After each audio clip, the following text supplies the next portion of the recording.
Samantala, good news naman, nagpatupad ng panibagong oil price rollback ang Caltex ngayong araw. Ayon sa kumpanya ng Caltex, binabaan ng 60 centavos kada litro sa kanilang gasolina, 35 centavos sa diesel at 50 centavos kada litro naman sa kerosene. Ito ay kalawang beses na nag-rollback ang Chevron ngayong linggo. Kamakalawa ay kasama ang Chevron sa iba pang oil companies na nagbaba ng presyo ng kanilang produkto, 140 sa gasolina, 180 sa diesel at 220 kada litro sa kerosene. Ang rollback ay resulta ng paghupa ng tensyon sa pagitan ng Israel at Iran.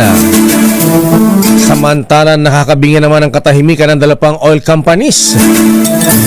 Wala pang ipinapatupad na rollback ang Petron at Shell Philippines.